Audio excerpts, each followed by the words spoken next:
বলছি যে নির্বাচন কমিশনের এত কড়া কড়া পদক্ষেপের পরেও দেখা যাচ্ছে রাজ্যে হিংসাত্মক কিন্তু ভোট হচ্ছে। আজকে 16টি জেলায় ভোট, সেখানে দেখা যাচ্ছে কুমারগঞ্জে বিজেপি প্রার্থীর এজেন্টকে বুথে ঢুকতেই দেওয়া হলো না।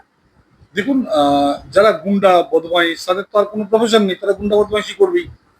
আপনি এই যে 70 বছর ধরে আমরা কাশ্মীরে এত কিছু ইয়ে করলাম, কাশ্মীরের উগ্রপন্থা কমেছে নাকি আফগানিস্তানে এত কিছু করে তার উগ্রপন্থা কমেছে? উগ্রপন্থা থাকবেই, তাদের ক্ষমতা থেকে দূরে ফেলে দিতে হবে এবং আজ যেভাবে ভোট হয়েছে এরা ক্ষমতা থেকে কিন্তু সরে যাবে। কিন্তু গুন্ডামি তো এরা করবেই, দেখুন তো মার খাবে, 1 বছর জেলে যাবে, 10 বছর জেলে যাবে কেউ। কিন্তু গুন্ডামি তো দেখুন, গুন্ডামি তো আমি আটকাতে পারি না, কিন্তু আমি যেটা মানে ওরা গুন্ডামি যে করছে সেটা ওরা করবেই। যেটা করতে পারে ইলেকশন কমিশন ধরে জেলে ঢুকিয়ে দেবে, দ্যাটস অল। সেখানে বিভিন্ন জায়গা থেকে কিন্তু অভিযোগ আসছে যে তারা আসার আগেই ভোট হয়ে যাচ্ছে, এমনটাও অভিযোগ আছে, এমনটাও একাধিক জায়গা থেকে কিন্তু অভিযোগ হচ্ছে। এটা শুনিনি, যদি হয় তাহলে তো ধরুন ক্যামেরা আছে এবং যারা সেই ভোট দিয়ে গেছে তাদের বিরুদ্ধে ভয়ঙ্কর অ্যাকশন নেওয়া হবে, মিনিমাম 1 বছর জেল। যারা আজকে রিস্ক নিয়ে এই ভোটটা দিয়েছে, দেখুন একটা দুটো ভোট দিয়ে কিছু করতে পারবে না, কিন্তু একটা জিনিস যদি কেউ ভোট দিয়ে থাকে, ফটো কিন্তু উঠে আছে, মিনিমাম 1 বছর জেল। মমতা বন্দ্যোপাধ্যায় অন্যদিকে বলছেন যে আমাকে যদি ব্যান করা হয় তাহলে আমি সত্যাগ্রহে বসবো। ব্যান করা মানে ব্যান করা কাকে বলছেন? উনি সত্যাগ্রহে বসুন না, এর আগে উনি ওই 28 দিন সত্যাগ্রহে বলেছিলেন, খেয়ে দিয়ে রোল, চকলেট, বার্গার। তো ঠিক আছে, একটু বিক্রি বাড়বে এইসব খাবারের আর কি, বসুন সত্যাগ্রহে। মমতা বন্দ্যোপাধ্যায় কি তাহলে ভয় পাচ্ছে? মমতা ব্যানার্জি অনেকদিন আগেই ভয় পেয়ে গেছে, ওনার ইয়েতে লোক হচ্ছে না। উনি তো ভয়টা শো করবেন না, ভেরি ইন্টেলিজেন্ট পলিটিশিয়ান, আমাদের কম্পিউটার হলেও বলতে হবে বহুদিনের পড় খাওয়া পলিটিশিয়ান। উনি ওনার বডি ল্যাঙ্গুয়েজে সেটা বুঝতে দেবেন না, কিন্তু উনি বুঝে গেছেন উনি হেরে যাবেন এবং ওনার বিভিন্ন কথায় কিন্তু সেটা বেরিয়েও আসছে। মানে ওনার হার নিশ্চিত, এটা নিয়ে কোনো সন্দেহই নেই। ডোমকলে সেখানকার যে জনসাধারণ তারা কিন্তু অভিযোগ করছে তাদেরকে শান্তিপূর্ণভাবে ভোট দিতে বাধা দিচ্ছে তৃণমূলের কর্মী। না, তারা বোধহয় আমি যেটুকু শুনেছি অভিযোগও করেছে ওই মিলিটারির কাছে, ওখানকে আধা সামরিক বাহিনীর কাছে, এবং অ্যাকশন বোধহয় নিয়েছে। অ্যাকশন নেওয়া মানে ভয়ঙ্কর, আমি বলছি মানে আজকে যারা জেলে ঢুকবে এই গরমের মধ্যে, আগামী 1-2 বছরে বেরোবে হয়তো, তাও বেরোতে পারবে না। এবার তো গভর্নমেন্ট এলে তাদের পুরোনো খাতাগুলো খোলা হবে সব। তারা যদি সাবধান না হয় তাহলে তো মুশকিল আছে, মানে এই মোমেন্টে যে জেলে যাবে এদের তো অনেক সব বড় বড় ক্রিমিনাল, তো এদের নামে বহু কেস আছে। একবার জেলে গেলে মোটামুটি একটার পর একটা খাতা খোলা শুরু করবে, তখন কিন্তু পিসিভাইও বাঁচাতে আসবে না। তো সেই বুঝে তাদের রিস্ক নিতে হবে। এই যে এসআইআর হলো, এই এসআইআর এর প্রভাব কতটা পড়ছে বলে মনে হচ্ছে আপনার ভোটে? দেখুন, এসআইআর এর আগে কি ছিল, এই 1 কোটি ভোট এরা ফেলে দিত, তৃণমূল এরা ফেলে দিত 1 কোটি ভোট, সেটা ফেলতে পারবে না। আজকে দেখুন, আজকে অলরেডি 11টার মধ্যে 41% ভোট হয়ে গেছে। আমরা আশা করছি আজকে 80 থেকে 90% ভোট হবে এবং দ্যাট ইজ জেনুইন ভোট। ফলে এসআইআর এ তো একটা পরিবর্তন আসছে, ভুয়ো ভোট তো আসবে না।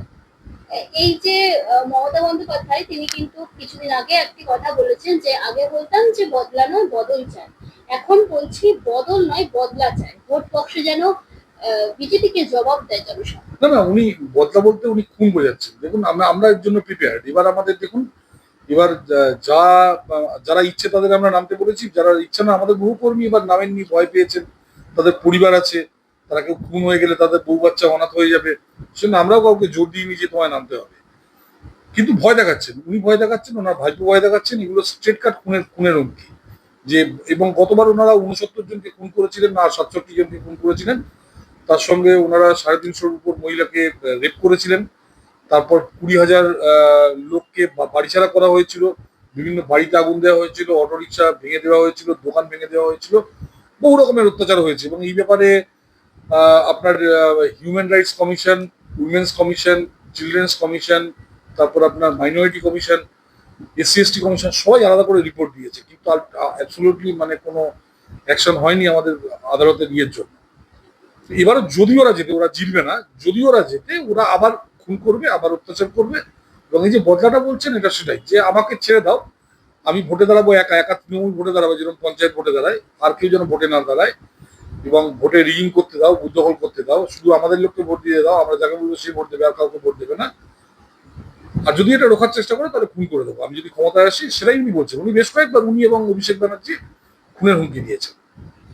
উনি তো এটাও বলছেন যে খেলা শুধু খেলা হবে না, দুরন্ত রকমের খেলা হবে। তার মানে খুব মানে ব্রুটাল মার্ডার হবে। এর কথা মানে যে এমনি খেলা মানে গুলি টুলি মেরে মারবো না, ওই 46-এর দাঙ্গায় যেরকম ব্রুটাল ব্রুটাল মার্ডার হয়েছে মানে আমাদের সেভাবে মার্ডার করবেন, এটাই উনি বলার চেষ্টা করলেন যে উনি আমাদের খুব ব্রুটাল ভাবে মার্ডার করবে। তো আমরা যারা নেমেছি খেলতে ওনার সঙ্গে, আমরা সেটা জেনেই নেমেছি যে যদি 4 তারিখে ক্ষমতা না আসে আমরা হয়তো খুন হয়ে যাব আমাদের। দিল্লি সরকারও বদলে যাবে এমনটাই বলেছেন। না, ওটা পাগলের মতো কথা বলছেন, দিল্লি সরকার বলার ক্ষমতা ওনার নেই।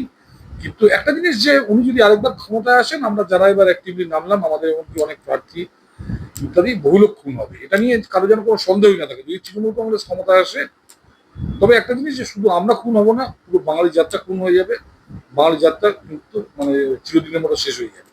এদিকে উনি তো মানে তৃণমূল কংগ্রেসের সুপ্রিমো মমতা বন্দ্যোপাধ্যায়, যে তিনি এবং তার দল অভিষেক বন্দ্যোপাধ্যায় প্রত্যেকে তো একটা জিনিস, একটা কথা বারবার বলেন যে বিজেপি বহিরাগত, বিজেপিরা বহিরাগত ক্যান্ডিডেট দিচ্ছে।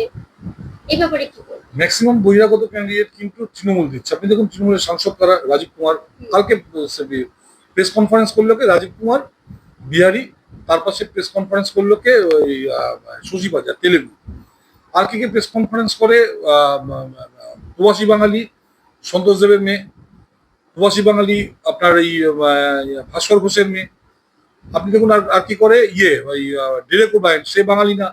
তারপর আপনি যারা যারা দেখছেন ওদের দেখুন, এই একজন লয়ার কে করেছে, সে বাঙালি না। ওরা বাঙালি খুঁজে পাচ্ছেন না, দলে বহু বাঙালি ছেলে মেয়ে আছে, তাদের রাজ্যসভায় পাঠানো যায় না।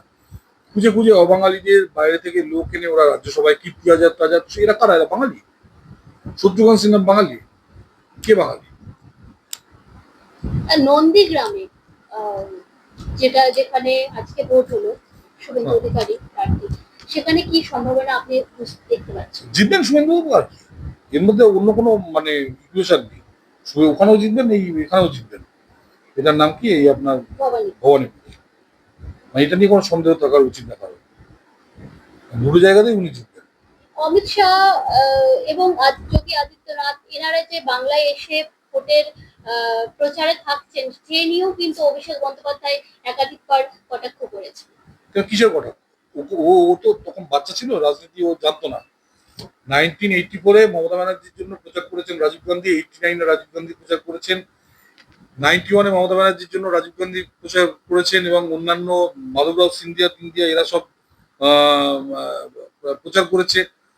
96-এ ওনার জন্য নরসিংহ রাও প্রচার করেছে, প্রচার করেছে আপনার এই কি বলে, আরো সব বড় বড় নেতা বাইরে থেকে এরা এসে প্রচার করেছে, মনমোহন সিং। ওনার ওই পরবর্তীকালে প্রচার করেছে এরা, অটলজি, আদবানিজি, মুরলী মনোহর যোশীজি। যখন উনি ক্ষমতায় ছিলেন না, ওনার হয়ে বাইরে থেকে বহু লোক এসে প্রচার করে গেছে। আজকের দিনে উনি বাইরের লোককে নেন কেন দলে? শত্রুঘ্ন সিনহা এটসেট্রা এরা কেন ওনার দলে? কীর্তি আজাদ কি করতে দলে আছে? বাঙালি পাওয়া গেল না। বাংলার জন্য কি করেছে শত্রুঘ্ন সিনহা? বাংলার জন্য কি করেছে যশবন্ত সিনহা? বাংলার জন্য কি করেছে সন্তোষ মোহন দেবের মেয়ে? বলতে পারবেন? কিংবা এই ভাস্কর ঘোষের মেয়ে, যে নাকি ওই জার্নালিস্ট, কি যেন নাম, সাগরিকা ঘোষ, কি করেছে এরা বাংলার জন্য? বলতে পারবেন? বাংলার জন্য মমতা ব্যানার্জি করেনি, ওরা কি করবে? স্যার আপনি বলছেন বাংলার জন্য কিছু করেনি, কিন্তু এখানে বাংলার মানুষ আপনাদেরকে বিজেপিকে ভোট দেবে কেন? কারণ তৃণমূল তো তাদেরকে অনেক রকম প্রকল্প দিচ্ছে, যেমন কন্যাশ্রী, রূপশ্রী, এটসেট্রা এটসেট্রা। কিন্তু তৃণমূল চাকরি দেয়নি, তৃণমূল চাকরি দিতেও পারবে না। বাংলার লোক বিজেপিকে ভোট দেবে কারণ বাঙালি হিন্দু সবচেয়ে বেশি কনসলিডেশন হচ্ছে, মানে ভারতবর্ষে হিন্দু কনসলিডেশন বেঙ্গলে। এই পার্টির ফিলোসফি এসছে অনুশীলন সমিতি এবং যুগান্তর থেকে। রাষ্ট্রীয় স্বয়ংসেবক সংঘের হলো অনুশীলন এবং যুগান্তর। ফলে এরা সম্পূর্ণভাবে বাঙালিদের পার্টি, এর প্রতিষ্ঠাতা বাঙালি ডক্টর শ্যামাপ্রসাদ মুখার্জি। এবং শুধু তাই না, আমরা যেখানে গেছি সেখানে চেঞ্জ করেছি। আমরা আসামকে চেঞ্জ করেছি, আমরা ত্রিপুরাকে চেঞ্জ করেছি, উড়িষ্যাকে চেঞ্জ করেছি। আজকে গড়গড় করে এইসব স্টেটে কি চেঞ্জ করেছি তার প্রমাণ কি? আমাদের স্টেটের লোকেরা গৌহাটিতে গিয়ে চাকরি করছে, আমাদের স্টেটের লোকেরা ভুবনেশ্বরে গিয়ে চাকরি করছে, যা আগে ভাবা যেত না। আমরা বিমারু যে স্টেটগুলো, যেগুলোকে বিমারু বানিয়ে রেখেছিল কংগ্রেস, সেই স্টেটগুলোকে চেঞ্জ করেছি। তার মধ্যে আছে রাজস্থান, উত্তরপ্রদেশ, মধ্যপ্রদেশ, বিহার, ছত্তিশগড়। এইসব রাজ্য যারা মানে যাদের বিমারু বলা হতো, আজকে তারা বিমারু না, আজকে চেঞ্জ হয়েছে। ঠিক সেরকম আমরা বেঙ্গলকেও চেঞ্জ করবো। সেই জন্য বাংলার মানুষ জানে আমরা পারি। তো বাংলার মানুষ আমাদের ভোট দেবে।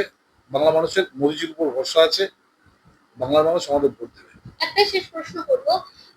এই যে আপনি বলছেন যে মমতা বন্দ্যোপাধ্যায় যদি আবার জেতে, আমিও প্রশ্ন করছি আপনাকে, মমতা বন্দ্যোপাধ্যায় সরকার যদি আবারও থাকে তাহলে বাংলার মানুষ, বাংলার অবস্থা কোন পর্যায়ে গিয়ে দাঁড়াবে? বাংলা বাংলাদেশ হয়ে যাবে। এখান থেকে কাশ্মীরি হিন্দুদের যেরকম তাড়িয়ে দিয়েছিল, এখানকার বাঙালি মুসলমানরা আমাদের তাড়িয়ে দেবে। এবং একটা জিনিস মনে রাখতে হবে, বাঙালি মুসলমানরা ভারতবর্ষের মধ্যে সবচেয়ে বেশি কমিউনাল মুসলিম। সারা ভারতবর্ষ বা দেশটা ভাগ হয়েছিল বাঙালি মুসলিমদের জন্য। দেশ ভাগের আগে কিন্তু পাঞ্জাবে রায়ট হয়নি, সিন্ধু প্রদেশে রায়ট হয়নি, কোথাও হয়নি। একমাত্র বেঙ্গলে রায়ট হয়েছিল। আপনারা দেখবেন দেশ ভাগের পর রায়ট হয়েছিল পাঞ্জাবে, এটসেট্রা অন্যান্য জায়গায়। কিন্তু দেশ ভাগের আগে টানা 1906 থেকে 1947 রায়ট হয়েছে বেঙ্গলে। বেঙ্গলের জন্য দেশ ভাগ হয়েছে, সুরাবর্দির জন্য দেশ ভাগ হয়েছে। সুরাবর্দি যদি এখানে দাঙ্গা না লাগাতো, তাহলে জিন্নার পক্ষে সম্ভব ছিল না দেশ ভাগ করা। ফলে আস্তে আস্তে আমরা কাশ্মীরের দিকে যাচ্ছি।